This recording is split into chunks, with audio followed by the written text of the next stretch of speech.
एक खतरनाक वायरस तेजी से दुनिया भर में फैल रहा है और इसके 116 देशों में अभी तक केसेस देखे जा चुके हैं, including India. World Health Organization ने यह अलर्ट जारी कर दी है कि अगर इसे जल्द से जल्द कंट्रोल नहीं किया जाए तो यह अगले बड़े पैंडेमिक में तब्दील हो सकता है।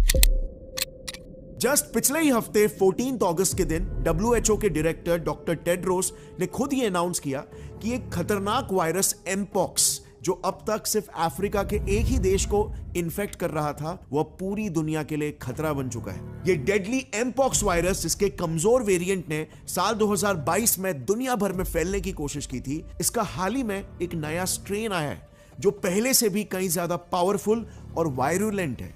इतना कि विद इन मंथ्स इसने सेंट्रल अफ्रीका के इस डेमोक्रेटिक रिपब्लिक ऑफ कॉन्गो देश से फैलना शुरू करके अब ये अफ्रीका के इन 12 देश और उनके साथ साथ यूरोप में स्वीडन, सऊदी अरेबिया और यहां तक कि इवन फिलीपींस जैसे एक ईस्ट एशियन देश तक ये फैल चुका है। और एस्टिमेट्स बताते हैं कि ये नया वेरिएंट कोविड से भी एटलीस्ट 7 गुना ज्यादा डेडली है। इनफैक्ट अभी हाल ही में ही पीएम मोदी के प्रिंसिपल सेक्रेटरी पीके मिश्रा जी ने भी एक अर्जेंट मीटिंग बुलाई थी, जिसके तहत उन्होंने दिल्ली, जहां से सबसे ज्यादा इंटरनेशनल ट्रैवलर्स भारत में आते हैं, वहां 3 major hospitals, Ram Manohar Lohia hospital, Safdarjung hospital और लेडी हार्दिंगे हॉस्पिटल, इन्हें लोगों को क्वारंटाइन करवाने के लिए तैयार रहने की चेतावनी दे दी है। और इसी के साथ उन्होंने बाकी के स्टेट से भी अपील किया कि वो भी अपने हॉस्पिटल्स को इस नई महामारी के लिए तैयार रखें। बेसिकली कोई भी वायरस आइडियली 2 से 3 सालों तक इंसानी शरीर में पहले इंक्यूबेट होता है। ये वायरस अपने आप में ही म्यूटेशंस क्रिएट कर रहा होता है ताकि इन म्यूटेशन से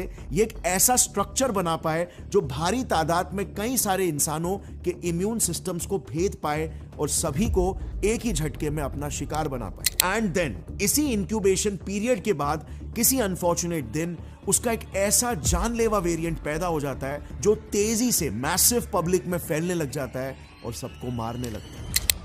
आज से एग्जैक्टली 2 साल पहले साल 2022 में इसी एमपॉक्स वायरस का एक लेस सीरियस आउटब्रेक आके जा चुका है, जिसने दुनिया भर में 1 लाख लोगों को इफेक्ट किया था, which basically means इसे काफी ज्यादा समय मिल गया था इंक्यूबेशन के लिए और अब वाला वेरिएशन पहले वाले से भी काफी ज्यादा स्ट्रॉन्ग है। सो क्या इस वायरस का भी फाइनली टिपिंग पॉइंट आ चुका है, जैसे मार्च 2020 में कोविड वायरस का आया था, और अब यहां से और ये तेजी से वायरल हो जाएगा और ग्लोबल पैंडेमिक कॉज करेगा? क्या हम फिर से इस बार 2 साल के लॉकडाउन में ढकेले जाएंगे? और ये वायरस सिर्फ अफ्रीका के एक देश में से अचानक से पूरी दुनिया में कैसे फैल गया? क्या कोविड की ही तरह इसके साथ भी किसी ने कोई छेड़खानी की है क्या, जिससे ये जानलेवा बन गई? और क्या हमारे पास इसकी कोई वैक्सीन मौजूद है भी कि नहीं? या इस बार भी हम वही पिछली बार की तरह हेल्पलेसनेस एक्सपीरियंस करेंगे जैसे हमने कोविड के वक्त एक्सपीरियंस किया? आज इन्हीं सभी सवालों के जवाब मैं इस वीडियो में पूरे साइंस के साथ एकदम आसान भाषा में आपको एक्सप्लेन करूंगा। So let's begin.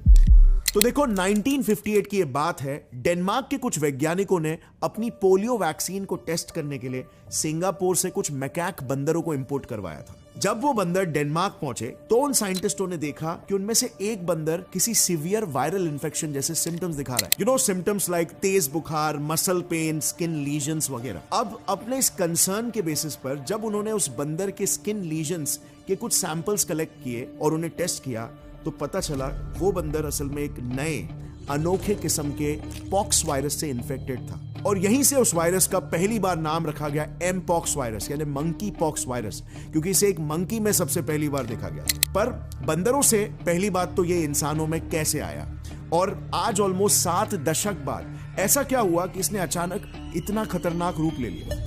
तो देखो, इस एमपॉक्स वायरस का सबसे फर्स्ट ह्यूमन विक्टिम था डेमोक्रेटिक रिपब्लिक ऑफ कॉन्गो में रहने वाला एक 9 साल का गरीब ट्राइबल बच्चा, जिसका पूरा काबिला एमपॉक्स से इन्फेक्टेड बंदरों से काफी क्लोज कांटेक्ट में था। बेसिकली उस लड़के का और उन ट्राइब वालों का शरीर उस वायरस के लिए एक इंक्यूबेशन एक्सपेरिमेंटल लेबोरेटरी जैसा बन गया, जिसमें वो ह्यूमंस को इन्फेक्ट करने के हिसाब से म्यूटेट होने लगे, और उन्हीं में से एक म्यूटेशन, एक वेरिएशन इतना परफेक्ट बना कि उसने उस बच्चे की जान ले ली। बट अनफॉर्चुनेटली ये तो बस शुरुआत थी। इस इंसिडेंट के बाद ये वायरस दो मेजर ग्रुप्स या क्लेड्स में इवॉल्व हुआ। Clade 1 also known as Congo basin clade, जो मोस्टली सिर्फ डीआरसी यानी कि डेमोक्रेटिक रिपब्लिक ऑफ कॉन्गो में ही कॉन्सेंट्रेटेड था। And clade 2 also known as West African clade, जो like the name says West African देशों में ही फैलने लगा था। अब आगे बढ़ने से पहले आपके लिए एक सवाल है, क्या लगता है आपको इन दोनों ही ग्रुप्स में से ज्यादा खतरनाक एमपॉक्स का क्लेड कौन सा रहा होगा? सो चलो मैं आपको एक छोटा सा हिंट देता हूं। ये 1970 से लेकर अब तक सभी एमपॉक्स आउटब्रेक्स की लिस्ट है, जिसमें कौन सा आउटब्रेक किस क्लेड ने कॉज किया ये क्लियरली मेंशन्ड है। अब मुझे बताओ, नेचुरली आप सोच रहे होंगे कि क्लेड 2 ज्यादा खतरनाक है क्योंकि सबसे ज्यादा आउटब्रेक्स उसी ने कॉज किए और वही ज्यादा देशों में फैला है, इवन इन इंडिया। बट यहीं पर आप गलत हो।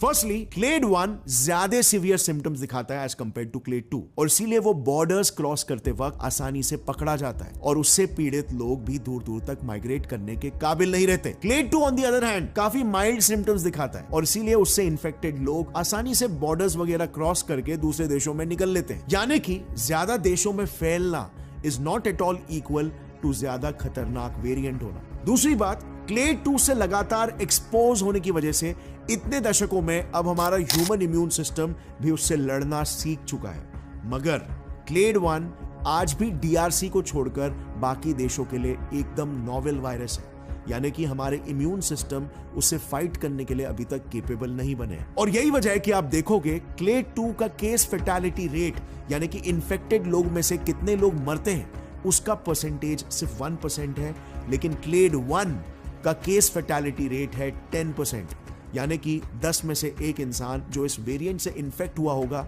वो मरेगा ही मरेगा। अब यस, इन डेथ्स के पीछे डेफिनेटली कॉन्गो का पूरा मेडिकल इंफ्रास्ट्रक्चर भी एक फैक्टर हो सकता है, बट 1% और 10% के बीच का difference is still too high.